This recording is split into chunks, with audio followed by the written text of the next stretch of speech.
এটি ঘটনা হচ্ছে মো স্ত্রী এটি রুম ভড়া লেকি এটি রয়েছে তেণু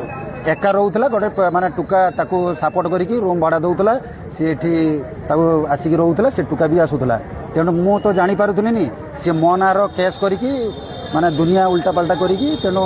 ମୋ ନାଁର ମିସିଂ ମାନେ କେସ୍ ଉଲ୍ଟାପାଲ୍ଟା କରିକି ଦେଇଛି ନା 18 ବର୍ଷ ମ୍ୟାରେଜ୍ ପୁଅ 14 ବର୍ଷ ହେଲାନି ତେଣୁ କିଛି ଡିଷ୍ଟର୍ବାନ୍ସ ଥିଲାନି ଇଏ ପିଲା ଆମ ଘର ସେ ସ୍ଲାଇଡର ମାନେ ବସେଇତେ ଯାଇକି ସେ ମୋ ସ୍ତ୍ରୀ କି ମାନେ ଯାବତୀୟ ଉଲ୍ଟାପାଲ୍ଟା କରିକି ତାକୁ ନେଇକି ରୁମ୍ର ରଖା କରିକି ତାକୁ କମ୍ ସେ କମ୍ ମାନେ 6-7 ମାସ ହେଲାନି ସେ ଏବାଡ଼ ସେବାଡ଼ କରୁଛନ୍ତି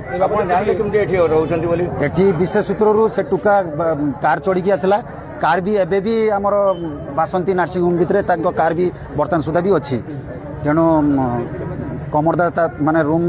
ତାଲା ନ ଖୋଲିଲାରୁ କମରଦା ଥାନାର ମୁଁ ଏଫଆଇଆର୍ ଦେଲା ପରେ କମରଦା ଥାନାବାଲା ମୋ ସ୍ତ୍ରୀକି ହଁ ଥାନାରେ ଅଭିଯୋଗ କରିଛି ମୁଁ ତାକୁ କ'ଣ ସେକ୍ସୁଆଲ ହାରାସମେଣ୍ଟ କରୁଛି ଦୁନିଆ ମାନେ ତାଙ୍କ ପଲ୍ଲବରେ ପଡ଼ିକି ମୋ ନାଁର ମିଛ ସତ କହିକି ଥାନାର ମିଛ ହେଲା ଯେ କିଛି ଦିନ ସେ ରୁମ୍ର ଥାଉ ରୁମ୍ର ରହିଲା ପରେ ସେ ତାକୁ ବୁଝେଇକି ତାକୁ ଘରକୁ ସେ ଟୁକା ଘର ହେଉଛି ଆମରି ଗାଁରେ ସାତଗଳିଆ ସେ ପ୍ଲାଇ କାମ କରନ୍ତି ଷ୍ଟିଲ୍ ପ୍ଲାଇ କାମ କରନ୍ତି ମୁଁ ବିଶେଷ ସୂତ୍ରରୁ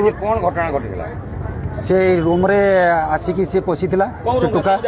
ଏଇ କମରଦା ବାସନ୍ତୀ ନର୍ସିଂ ହୋମ୍ ଆଗରେ କ'ଣ 4 ତାଲା ବିଲ୍ଡିଂ କୁହନ୍ତି ମୁଁ ତ ଜାଣିନି ଏଠି ରହୁଛନ୍ତି ବି ତେଣୁ ତାଙ୍କୁ ମୁଁ ଫଲୋ କରିକି ଥାନା ଛକରୁ ଆସିକି ଦେଖିଲି ତାଙ୍କ ଶଳାକୁ ବି ଡାକିଲି ସେ ଟୁକାର ସ୍ତ୍ରୀ ବି ଆସିଛନ୍ ସମସ୍ତେ ସାମ୍ନାରେ ଦେଖିଲେ କାର୍ ଏଠି ବାସନ୍ତୀ ନର୍ସିଂ ହୋମ୍ ଭିତରେ କାର୍ ଅଛି ଏମିତିକା ବର୍ତ୍ତମାନ ସୁଦ୍ଧା ମୁଁ ସେଟା ତ ଦେଖି ନାହିଁ ତେଣୁ ତାଙ୍କ ସାଥିରେ